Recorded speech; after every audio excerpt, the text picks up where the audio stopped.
এলেম লাগে না। না না বাবা, ব্যবসা করলেও এলেমের প্রয়োজন। আল্লাহ রাব্বুল আলামিন রাসূল করিম সাল্লাল্লাহু আলাইহি ওয়াসাল্লাম বলেন, কারণ ব্যবসা হলো বান্দার জন্য একটা ইবাদত। নামাজ পড়া যেমন ইবাদত, ব্যবসা যদি আমি করি সেটাও ইবাদত। কারণ মুমিনের প্রত্যেকটি কাজই মুমিনের জন্য ইবাদত। যদি ইবাদতটা নবীর সুন্নাত তরিকা হয়, তাহলে মুমিনের প্রত্যেকটি কাজ ইবাদতের সাথে সম্পর্ক হয়ে যায়। এই জন্য ওই আয়াতের ব্যাখ্যায় ফখরুদ্দিন রাজি রহমাতুল্লাহি আলাইহি বলেন, সমগ্র পৃথিবীতে হলো একটা বাগান। ওই বাগানের মধ্যে 5টা বস্তু আছে। 1 নম্বর বস্তুর নাম হলো উলামায়ে কেরামদের ইলম, 2 নম্বর বস্তুর নাম হলো ব্যবসায়ীদের আমানত, 3 নম্বর বস্তুর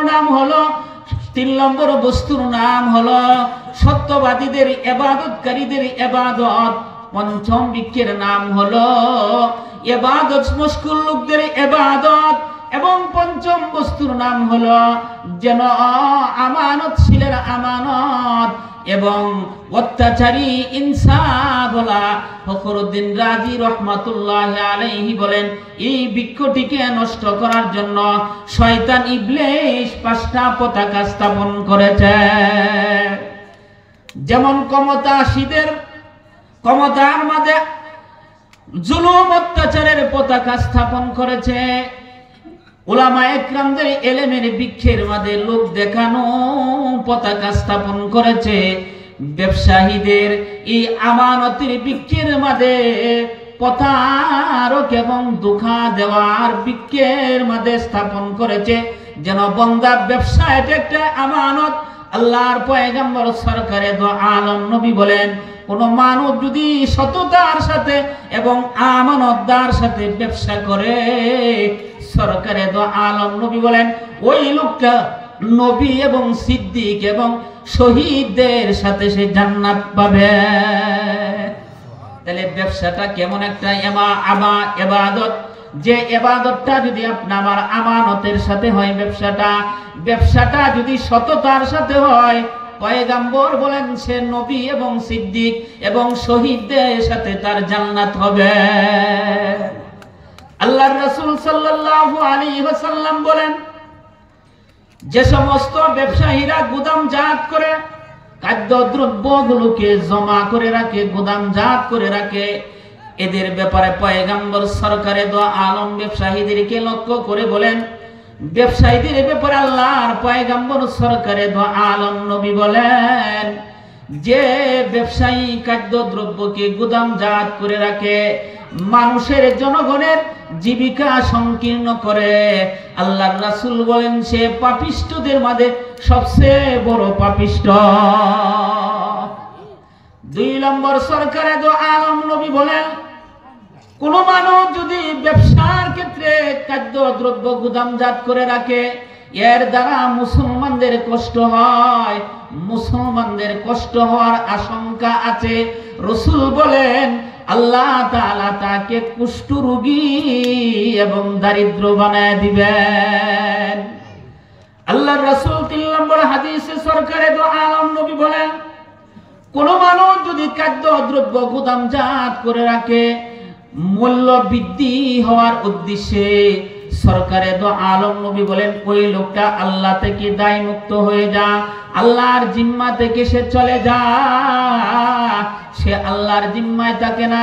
4 নম্বর আল্লাহর পয়গম্বর বলেন, যে ব্যক্তি খাদ্য দ্রব্যগুলোকে 40 দিনের জন্য গুদামজাত করে রাখলো, পরবর্তীতে ওই খাদ্য দ্রব্যগুলোকে সে আল্লাহর রাস্তায় সদকা করে দিল, আল্লাহর পয়গম্বর বলেন ওই 40 দিন খাদ্য দ্রব্যটাকে গুদামজাত করে রাখার কারণে যে পরিমাণ তার অপরাধ হয়েছে, ওটি যদি মাল সব সদকা করে দেয়, তাহলে ওই মালের সদকার দ্বারা তার গুনার কাফারা হবে না।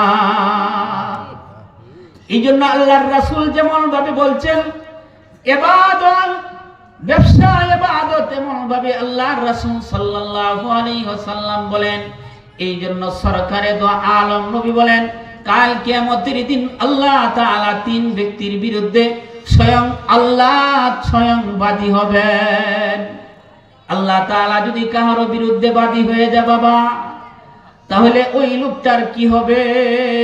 আল্লাহ রাসূল বুখারীর বর্ণনা বলেন, কাল কিয়ামতের দিন আল্লাহ রাব্বুল আলামিন তিন ব্যক্তির বিরুদ্ধে স্বয়ং আল্লাহ বাদী হয়ে যাবেন।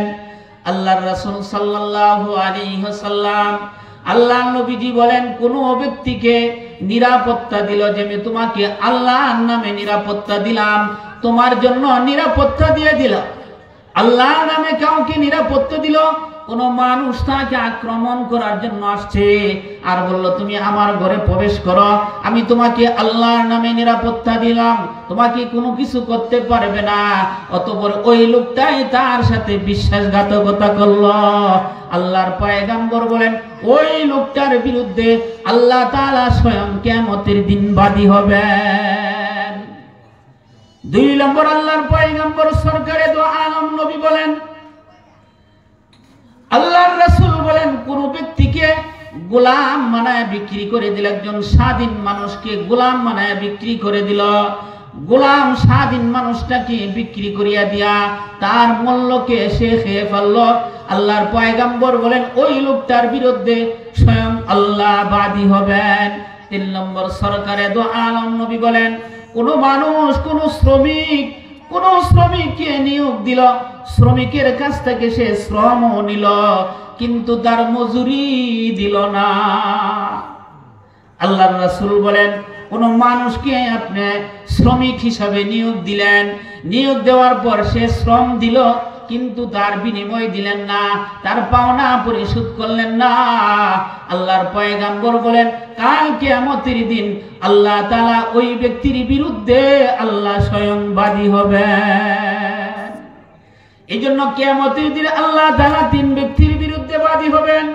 এই জন্য আল্লাহর রাসূল সাল্লাল্লাহু আলাইহি ওয়াসাল্লাম বলেন, তুমি যদি কোনো শ্রমিক নিয়োগ দাও, নিয়োগ দেওয়ার আগে তার মাইনা কত দিবা, তার টাকা কত দিবা, মূল্য কত দিবা, সেই মূল্যগুলো তুমি জানায়া দাও।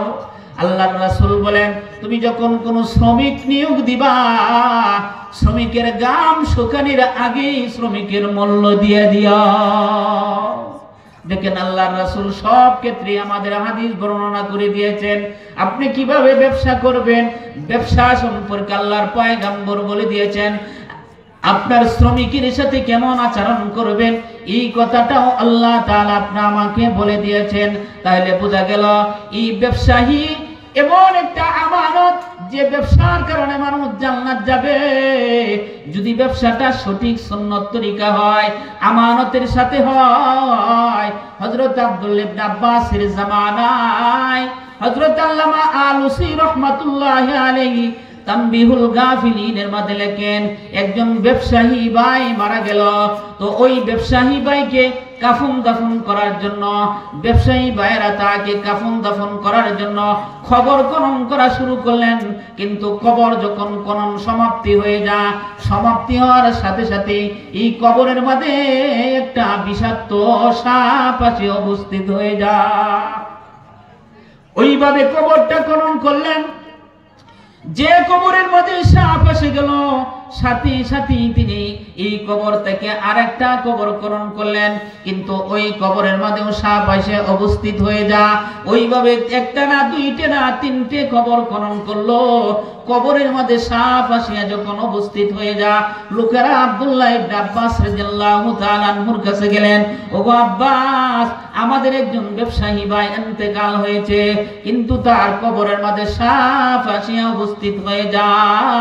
আব্দুল্লাহ ইবনে আব্বাস বলেন, এটা হলো তার দুনিয়াতে বদ আমলের কারণে এই পরিস্থিতি হয়েছে, তোমরা যদি তাকে দাফন দিতে হয় ওই সাপের হালতেই তাকে দাফন দিতে হবে।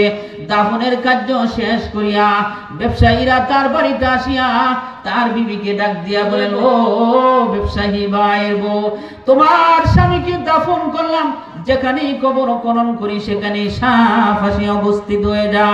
ব্যবসায়ী ভাইরা যখন এই কথা বললেন, বিবি ডাক দিয়া বলে, হ্যাঁ, আমার স্বামীরে কতবার বলেছি তুমি ব্যবসার মাঝে ধোঁকাবাজি করিও না, ব্যবসার মাঝে তুমি ধোঁকাবাজি করিও না, তরকারির মাঝে পানি দিয়ে বিক্রি করিও না, উপরে ভালো জিনিস দিয়ে ভিতরে খারাপ জিনিস দিয়ে বিক্রি করিও না। ওইভাবে আমি বারবার আমার স্বামীকে আমি নসিহত করি, কিন্তু আমার স্বামী আমার কথা শুনলো না। বিদায় আমার স্বামী এই ধোঁকাবাজি ব্যবসার সাথে ধোঁকাবাজি করার কারণে এই কবরে যাওয়ার আগে আল্লাহ তাআলা তার বদ আমলের কারণে দুনিয়াতে মানুষের সামনে বিষাক্ত সাপ দেখা দিল। তাইলে বোঝা গেল ওই ব্যবসা আপনি আমার জন্য একটা আমানত। ওই আমানতটা যদি আপনি আমার এমন হয়, কোন সময় আল্লাহ তাআলা এই নজিরগুলো মানুষকে দেখা দেয়, এ বান্দা তুই সতর্ক হয়ে যা, দুনিয়া তোর না, তোর তো আখিরাত। কারণ মুমিনের জন্য দুনিয়া না, মুমিনের জন্য তো আখিরাত। এই দুনিয়া থেকে চলে যাইতে হবে, তার আখিরাতটা যদি সুন্দর না হয়, এই দুনিয়া একদিন সকলেই চলে যাইতে হবে, কিন্তু আপনি আমার আখিরাত সুন্দর হইতে হবে। যদি আপনি আমার আখিরাত সুন্দর না হয়, দুনিয়া আমি সুন্দর করলাম সেটা সুন্দর না। এই জন্য পয়গম্বর সরকারে দো আলম নবী বলেন, আমার উম্মতের মাঝে এমন একটা সময় আসবে, আমার উম্মতের উপর এমন একটা সময় আসবে, উম্মতরা 5টা জিনিসের প্রতি মহব্বত করবে আর 5টা জিনিসকে ভুলে যাবে। আল্লাহর পয়গম্বর সরকারে দো আলম নবী বলেন, মানুষ দুনিয়ার প্রতি মহব্বত করবে, আখিরাতের কথা মানুষ ভুলে যাবে। দুনিয়ার প্রতি